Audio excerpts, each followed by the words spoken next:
Thomas Zidek, I'm back. For more content, check out my website thomaszidek.com. Liftoff. We have a liftoff.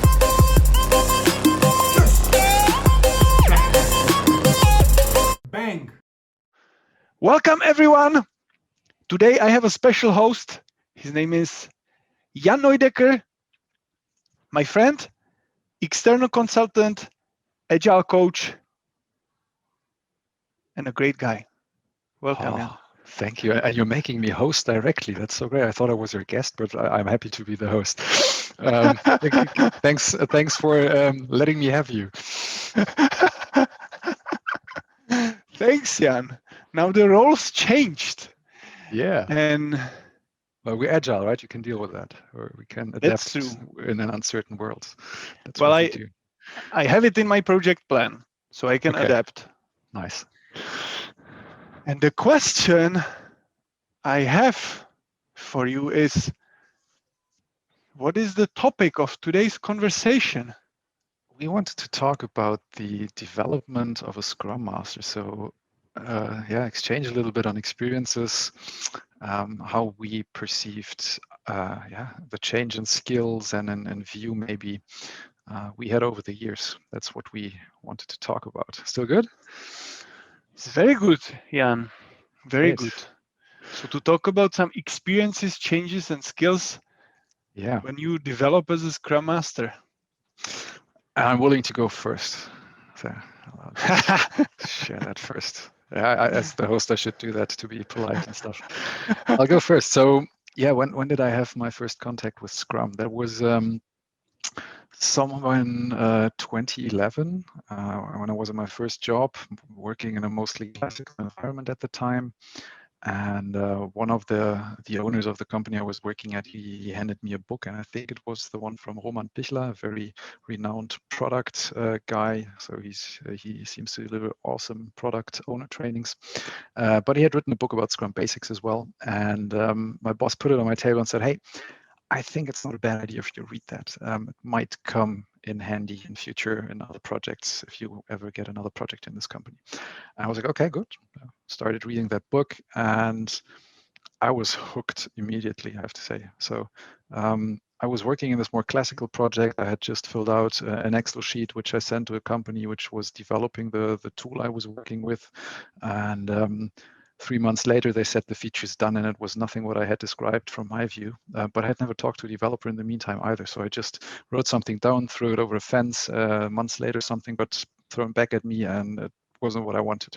And then I read this book about Scrum, which explained a completely different world, which made so much more sense, where communication and talking to each other was embedded in the daily process. I was like, this is nice.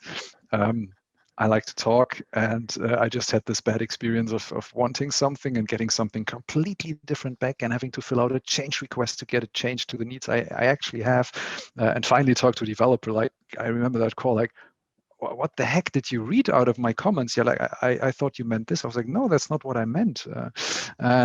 So I thought that was pretty cool. That was my first contact with Scrum, a book. And 2 or 3 months later, one of our colleagues decided to leave the company because of private reasons. And he was an interim product owner at one of our biggest clients. My boss called me again and said, "Hey, remember that book you read? We need a product owner who replaces the colleague who's leaving. Are you willing to do that?" I was like, "Yeah, definitely. Let's try it," because I liked so much what I had read at the time. And that's how I got my first gig in a Scrum team as a product owner.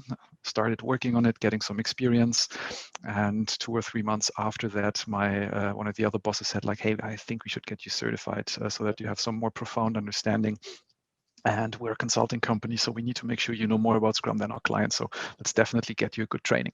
And he sent me to Scrum Alliance certified Scrum Master training. I did that, came out of it, and already in the training, I was like, okay, I'm doing this for 3 months already. It all sounds familiar, so not that much new stuff, but great to have the foundations again. And I came out of that training, and I was like, yeah, I know it all now. I'm the expert. No one's telling me how to run stuff in Scrum. I've read the book. I've gotten the certification. I'm the guy now. So typical Dunning-Kruger effect. yeah, overestimated myself. Then I started working in that area more and more, and started to realize maybe I need to rethink my position here. Maybe I don't know it all, because what you learn in those classes, and I had a very good implementation the first project I was in, so that was one of the best ones I've seen so far in the last 10 years. That was my luck because everything was running quite as intended. I expected it to be like that every time until I got to another job where nothing was like it should be. We had a lot of problems, which is totally normal. We see that in a lot of environments. But Jan had to realize at that point, damn it, it doesn't always go as planned, even in agile projects. And I need to learn a hell of a lot of stuff. One example, like running a retrospective, sounds so easy, but if you're standing there as a young Scrum Master in front of that team, and they expect you to do a good job in facilitating good discussions and finding good solutions together, that's not something which comes easy. And I was very afraid of doing that in the beginning. I don't know if that sounds familiar to you, because I'm talking all the time. I'm trying to get my guest a bit involved in the conversation. I was listening patiently, and as I understand, you transitioned from the project manager role to a product owner at the beginning. Yeah, that was kind of but it wasn't typical project management either. It was a configuration manager, so I was configuring a tool for our client according to his wishes and needs. That was what I did in the classical area, but that tool was also further developed, and I was also in charge to get that going and to communicate those changes, which I, as a configuring guy, needed the developers to do. And then I became product owner at first. And when you transitioned from the product owner to Scrum Master later, then what do you think is the difference? Not in terms of really the basics of Scrum, but what do you see the difference? I would even say in terms of personality. Yeah. So what definitely was something I noticed, it's of course always fun if you work on a product and you can influence how the product is evolving. And as a product owner, that's basically what you do. You try to find out what delivers value, what features should go in, what not, and talk to people to find that out, different stakeholders. And being a Scrum Master then, this was not part of my job anymore. And that's something which I also had to learn to shut my mouth at certain points. It's okay to give some hints and stuff, but as a Scrum Master, you should not get involved into any discussions about how are we going to prioritize that. That's up to the product owner to do that, and not as a Scrum Master. And as I worked in that area for a bit, and I enjoyed that as well, that was something which I needed to learn and which was not that easy in the beginning. I think right now I'm quite good at that. Of course, I have an opinion about it, but I have to trust the product owners that they know what to do, what they want to do. If I see they're running maybe in a direction I find critical, I will let them know my opinion, but that's just that it's an opinion and not a discussion or an argument or a debate about it. That's to me the main difference. Well, the one guy is focusing on the development of people as individuals and getting them connected to a team and working as a team, as one unit, which depends on each other, and finding good ways on collaborating and also growing as a team. And the other one has a very strong focus on the market, on the customer. It's a different skill set. Both are enjoyable to me at some point, but you can't combine them in one. Yeah, the main difference that I see is that the product owner has to collect a lot of information. So in this way, both the product owner and the Scrum Master talk to people, but just the intention is a little bit different, because the product owner talks to the people mainly to gather and collect information. So then she can make a decision regarding the product. So the product owner is very focused on the product, whereas the Scrum Master talks to people, but the intention is not to collect information and make a decision. I would say maybe in some cases Scrum Master makes decisions, and we can talk about it, but usually the Scrum Master facilitates some kind of discussion or asks useful questions so that the people can solve the issue by themselves. Yeah. I can relate. Yeah, the Scrum Master, yeah, certainly he makes some decisions about how he wants to run stuff, how he wants to facilitate meetings, but he definitely does not make any decisions regarding the product. Yeah, so or regarding how the developers want to structure their work. That's not something which he should be involved in. Yeah, I agree. And you said that we should talk about development of Scrum Master. So the first moment when you were expected to do the Scrum Master role versus today, what is the change? Oh, that's a big one. I'll try to get that broken down a bit and maybe put it also along the journey I made. Split it. I'll split it up. I'll do some refinement on it. Yeah. So as I said, the first time I really was more in a Scrum Master role, really like every day on a daily basis. Of course, it's a huge challenge to facilitate those meetings properly. And that's what you usually focus on if you're a young Scrum Master, at least what was my experience. I need to have those meetings run in a way that they make sense and that we achieve the goal of the meeting. And also my view on what's actually the goal of a meeting evolved a bit over time. And what really helped me a lot, because I think the retrospectives I did in the first year, they were not that great. Looking back, they were not that great. I didn't know a lot of techniques, and that was my main struggle. Like, okay, we always talk about put post-its on the wall with things you liked, things you didn't like, and then we talk about what we want to change. And we did that over and over and over again, and that gets so annoying. You get bad outcomes, and I didn't find any good sources on what can I learn from. And two things changed that big time. One, and that's still my number one learning, which if you're a young Scrum Master listening to this, besides the brilliant choice to be a subscriber on Thomas's podcast, the second thing you can do to grow is talk to others about what you're doing, or do peer working, ask others if they can observe you to give feedback, or if you can visit their meetings if that's possible, or their event moderations, facilitations, to see what can you learn from them. And I got to a situation where I had someone doing that to me, so observing me and giving me feedback. That was enormously good to learn and to grow. And we also had the opportunity to co-work on one team in some setups I worked in the past years, where we had multiple Scrum Masters.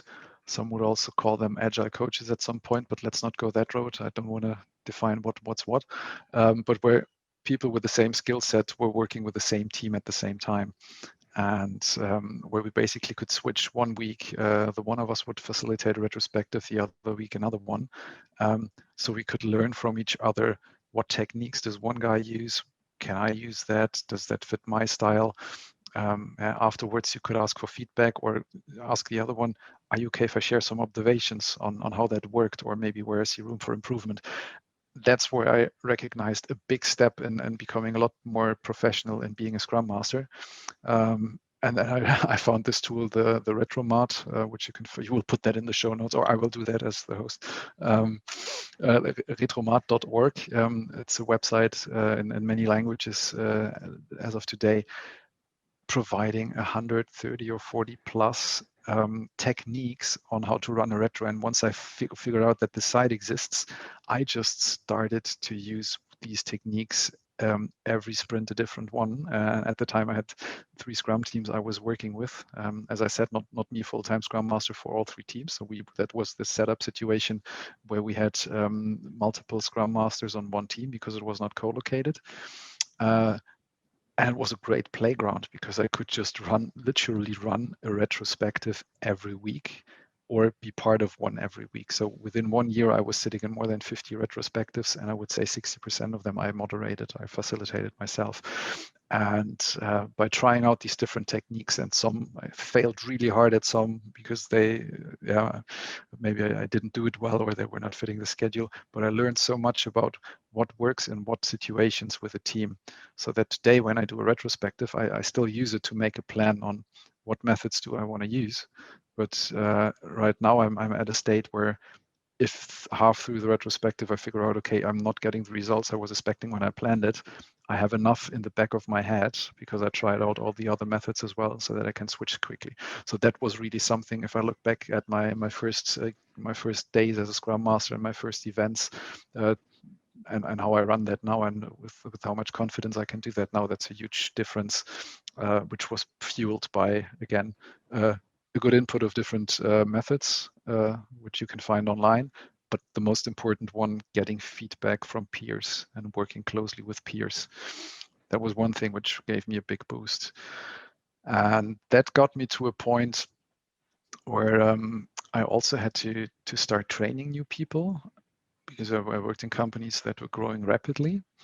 And we thought, okay, it makes sense if we have somehow the same understanding and the same vocabulary, and if we say things that we all understand them the same way. So I started compiling small training blocks, like really university style. I tell you nuggets of information. But that was enjoyable, and they got more and more into a Q&A session, workshop-ish style. Until a point where I had to do that with another Scrum Master for 1 day for an entire team, which was newly formed. And that was, how much years later? That must have been end of 2016. So I was a Scrum Master for 3.5, 4 years already, after my certification training.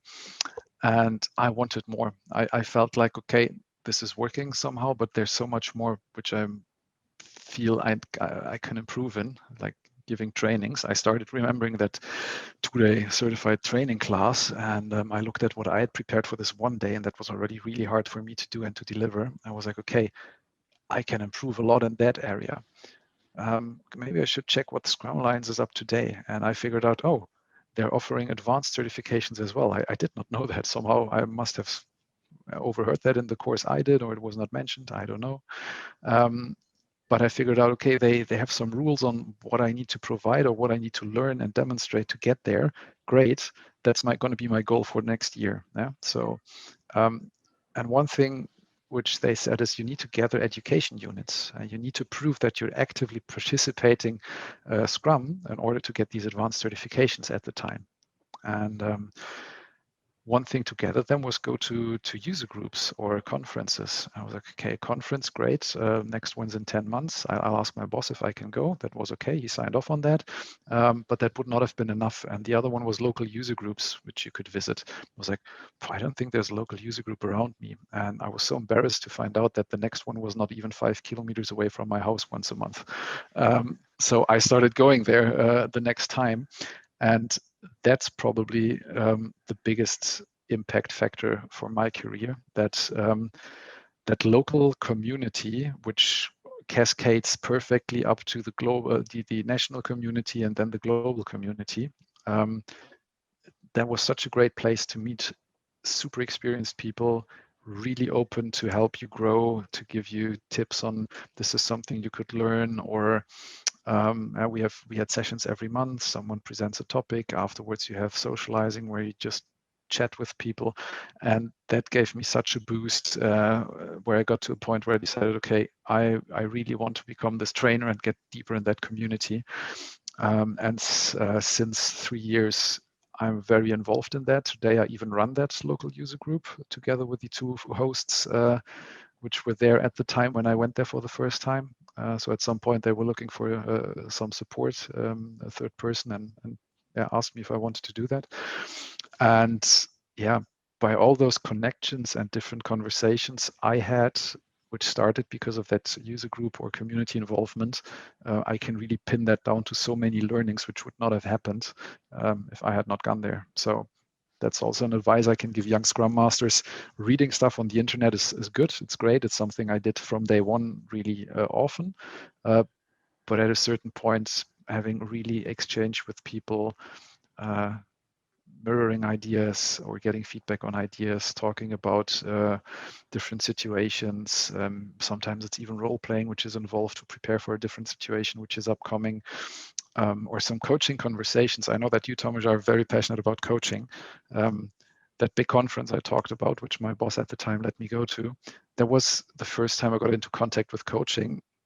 And I didn't even understand what coaching was after after that conference, even though I was coached there. And that was also a huge learning factor for me, which came in the last 2.5 years after I changed to my current company, which is really focused on Agile and Scrum, where we also have some highly qualified and certified coaches, and where I finally understood what coaching means and how powerful it is. And I knew none of that 10 years ago or 9 years ago when I started to work with Scrum. So yeah, it's definitely, when I look back on the stuff I know today and I can do today compared to what I knew then is existing, and I can't master it yet, that's one thing, but of most of the stuff I didn't even know it was existing, and the other stuff I definitely did not do on a level I can do it now. And peer feedback, community work, that were like the main factors which helped me to become better. And you said that you were exchanging with the Scrum Masters and facilitating retrospectives with other teams, and other Scrum Masters facilitating retrospectives of yours. Yeah, that only works, of course, if the team agrees, right? So retrospective is a very sacred space. So in this one setup, we really were 2 Scrum Masters for one team. So that was clear, this is not a problem. In other situations, I've already watched retrospectives of teams I was coaching the Scrum Master. Yeah, so I was not really working on a daily basis with a team, but I was working with a Scrum Master to help him grow. And I offered, hey, if you want feedback on how you run retrospectives, ask your team if they are okay with me being part of it. Yeah, if they feel they can still talk openly when I'm there and everyone agrees, I'll join and give you feedback on what I observe while you run that. I also had some teams where they said, no, 2 or 3 team members don't want to have that because they feel they can't be open, then I don't do that. So that's something which is a very sensitive area. Yeah?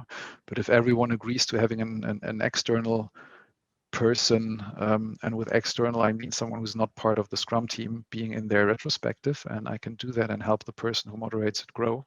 Yeah, that's what I did. And I've received this complaint a couple times that you cannot rotate the Scrum Master, which is a little bit different topic than doing retrospectives for other teams in order to get feedback.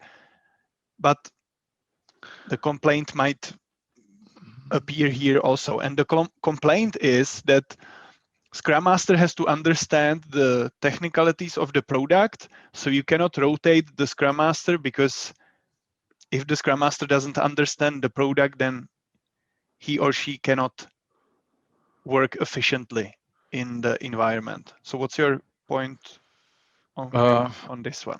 I would politely disagree to that one. I think the Scrum Master works with the people. Yeah? So he's making sure that there's a good collaboration happening, that the development team, or the developers, we don't call them development team anymore. I still need to get used to the new Scrum Guide wording. Oh, so hard sometimes.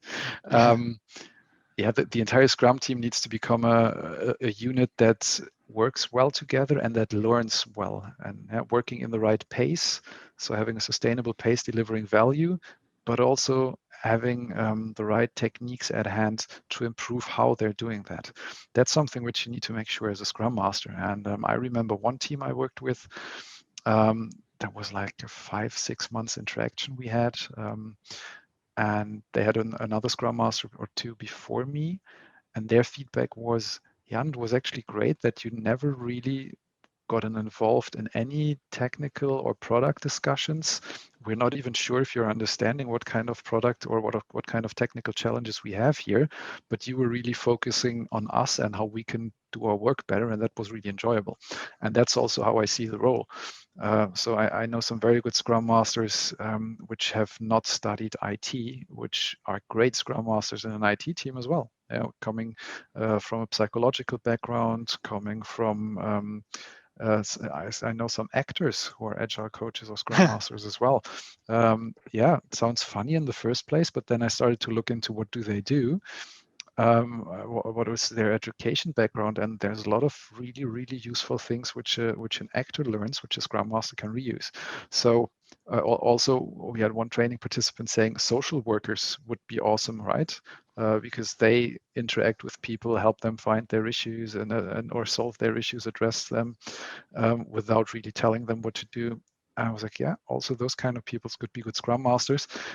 Regarding the rotating, what you mentioned, so we didn't really rotate the scrum masters for the teams. Yeah? It was more like, imagine you work in a company, or someone in your listeners or in my listeners audience works in a company where they have like 6 scrum teams and 6 scrum masters probably as well. You could just ask one of the other scrum masters, hey, I have this meeting I'm running, it's a retrospective, or I want to try something different in a review meeting or in a planning meeting. Would you be willing to observe me and let me know your perspective on that afterwards? That's what I mean. So we didn't assign scrum masters to different teams over and over again. So that's not something which I would advise to do. That can be very useful if you figure out I'm not the right scrum master for that team because of my special skills. Maybe someone else could help them more. Then you can change. But it was more getting someone in on top to just give you feedback. Yeah, I think what you said regarding the Scrum Masters is that you've seen a lot of Scrum Masters that had no IT background and IT education. I would agree on that, even though I've heard different opinions saying that the Scrum Master has to understand the product and has to have the technical knowledge. When I always enter such a discussion, I ask a question: to do what?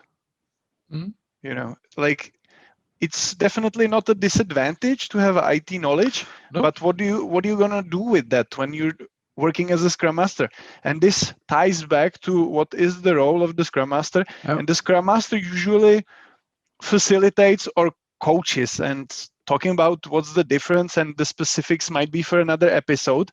But in general, when you think about those two things, facilitation and coaching, both have the similarity that you are not involved in the decision making. So you are responsible for the process, that at the end there is some outcome.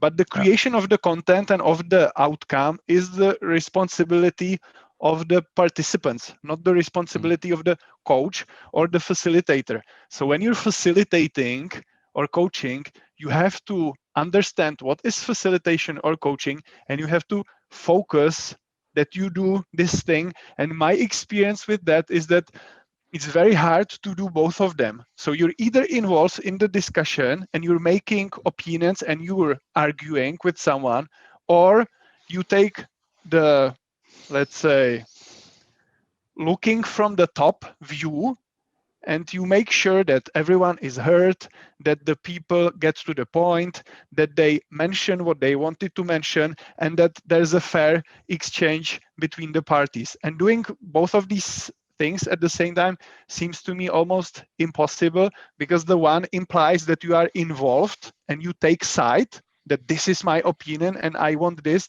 and the other role, the neutral role, requires that you accept everyone and make sure that there's a good environment.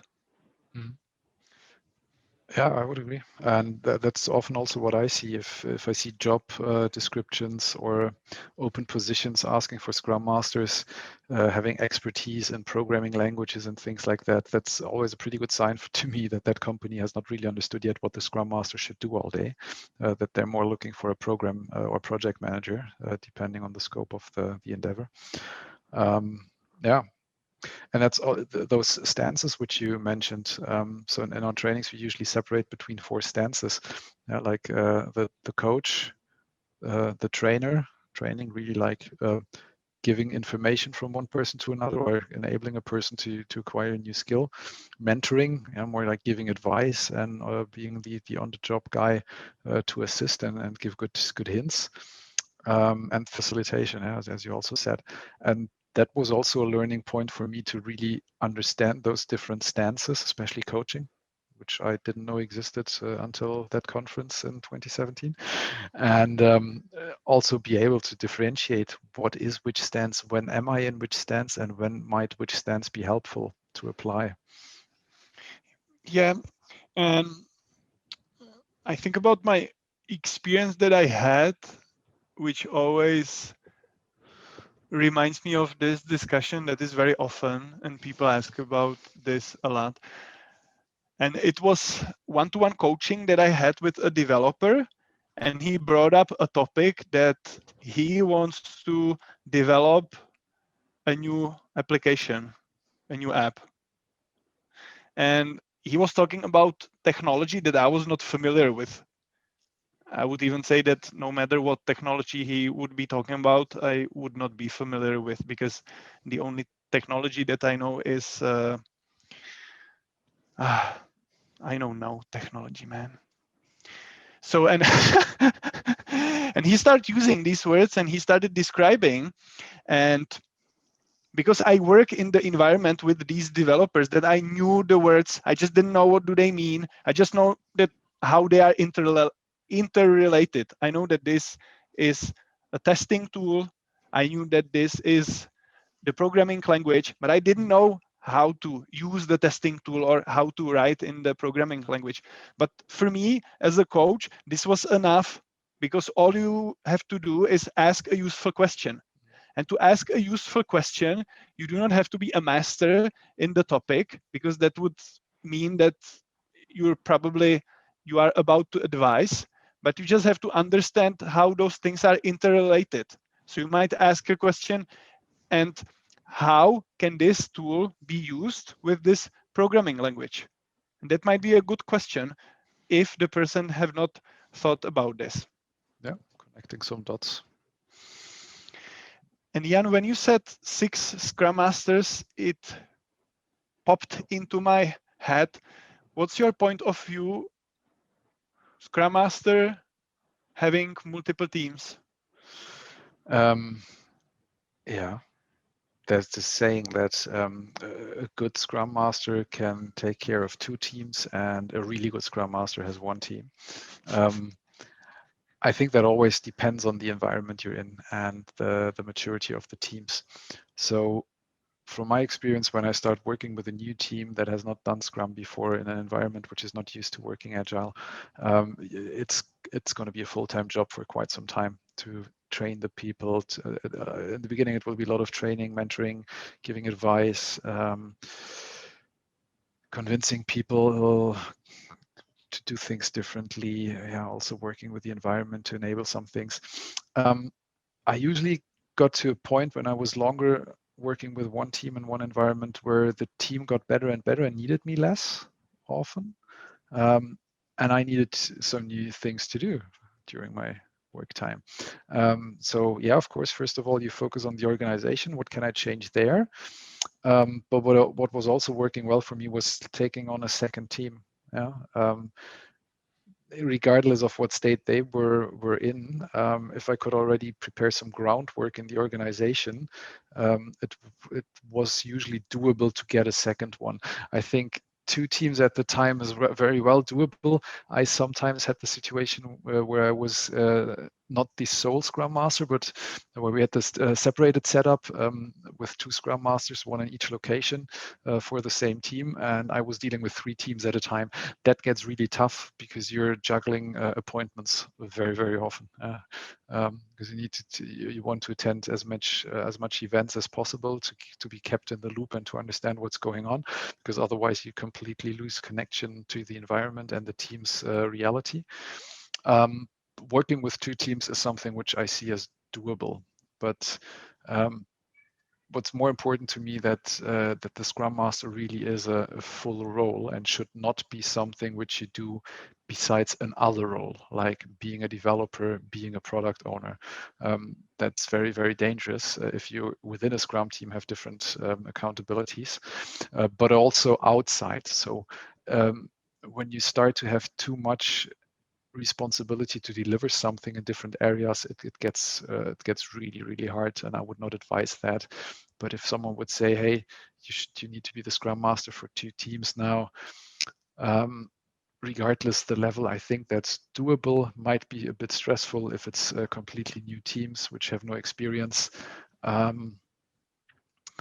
Yeah, I think you can do that. It highly depends on how the environment looks like. And as you said that the more mature the team gets, then the less demand they have for the Scrum Master. Then yeah, it's reasonable, because at the beginning you might even have to explain what Scrum is. Yeah, definitely. So there it requires trainings, which will not happen in the future. Would you even say that if the team is super mature, that they do not need Scrum Master at all? I think they will always need someone to run their retrospectives, because you need someone who's not participating to run them. And that's what I did with some teams. I was just at the end actively moderating the retrospectives, but no other meeting anymore. And if there were no conflicts or no big impediments to be solved, I didn't have that much interaction with them, and that was fine. They were working. They didn't need me. One of the things, and that's maybe also something which you can tie back to the development and learning curve. I remember when I started working my first Scrum project as a product owner, a very experienced developer who had also worked in an agile project at the company I was working at the time. He said, "Yeah, the Scrum thing and stuff, and also product backlog items. If you use user stories, that's quite simple, huh? The template, but it's really hard to write them well. So pay close attention on what you put in." And I never forgot that sentence, and I had to let that sink in. And over the years, I started realizing what he meant.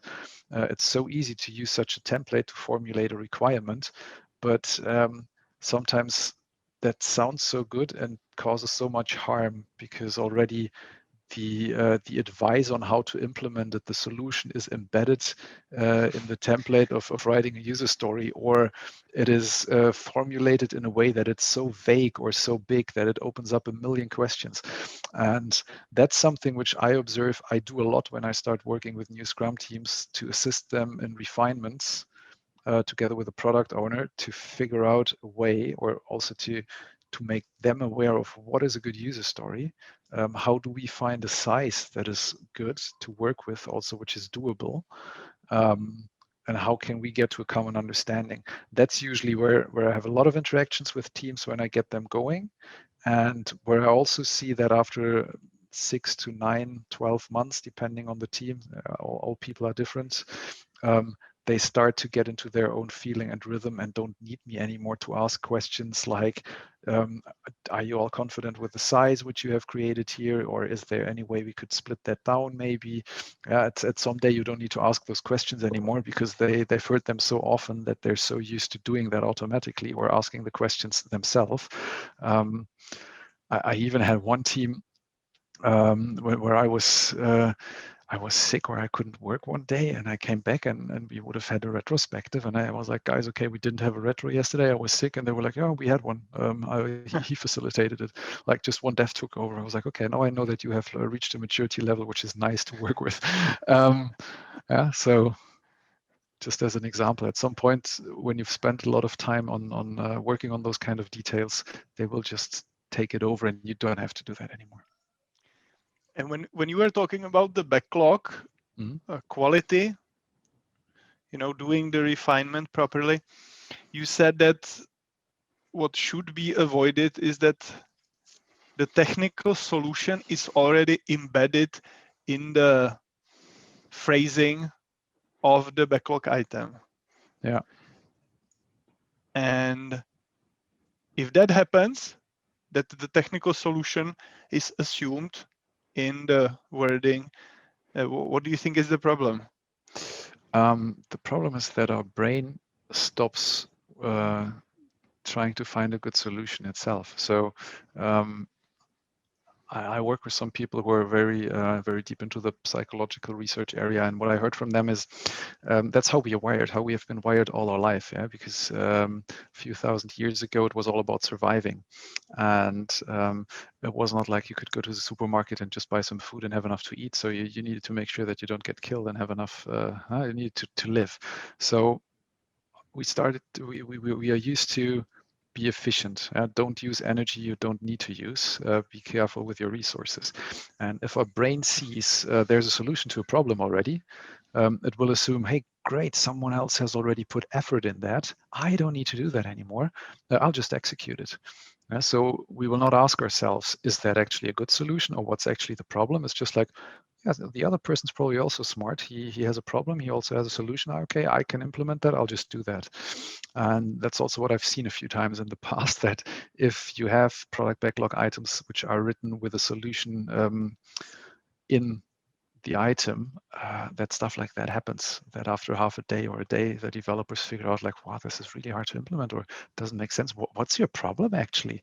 And then you get the people connected, they talk about it, and they really phrase their problem, and then the developers figure out like, yeah, but that's a much better solution than what you've described in that item. Let me figure that out for you. So that's a big issue I see, and that's also a learning for product owners, which as a Scrum Master you can focus time on to teach that to your product owners.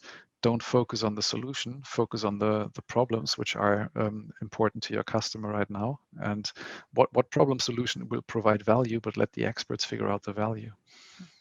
Yeah, I think it's about leaving the technical thinking to the developers.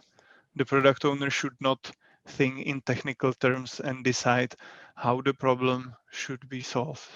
Yeah. And when you were saying different accountabilities in the team, what do you think is the problem with Scrum Master having also a role of a developer? And a Scrum Master also has the role of a developer. He will, it depends on his background, but usually what happens in those cases is that those people are developers and then become a Scrum Master. So when they have the choice to do two different tasks, what will they focus on? What do you think? Which task is more appealing? I could do a dev task, which I'm trained in, which I've done all my life, or I could do a Scrum Master task, which is probably something which is new to me and which I need to learn. Yeah, sounds like the development might appeal. And that's often what we see. And a big part of Scrum Master daily life, that's probably something most bosses don't want to hear, is also figuring out what you don't know yet or what you can't do well yet, and educate yourself on how to become better and how to become a master of a situation which is currently a blocker to you. That at least happened to me quite often, where I needed to figure out, damn it, this situation probably requires a solution which I don't have the skills for yet. So I need to facilitate a retrospective in a very high energy conflict team. I've never done that, so I need to ramp my skill up and figure out and read stuff and talk to people who have done that maybe already to do that.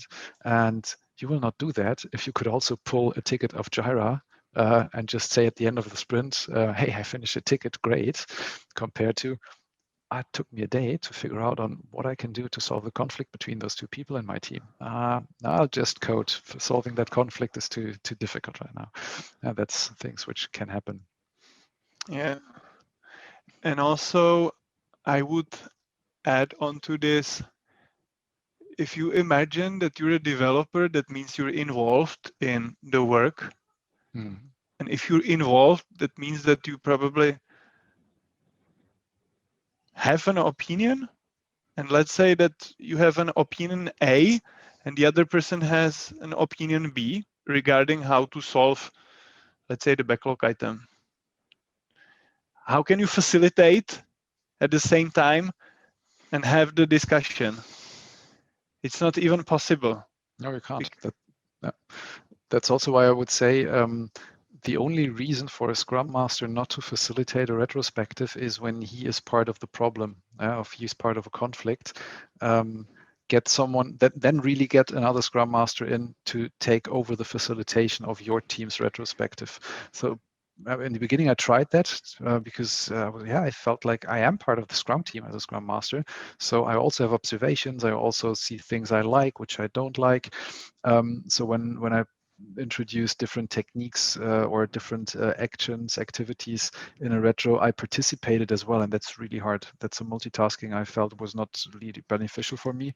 So I never do that today. So either I facilitate or I sit and participate, but then I don't facilitate at all. Yeah. And what also comes into my mind is that, and I'm always so focused on coaching and facilitation because I think it's super important, and it's my love. I felt in love with coaching and facilitation.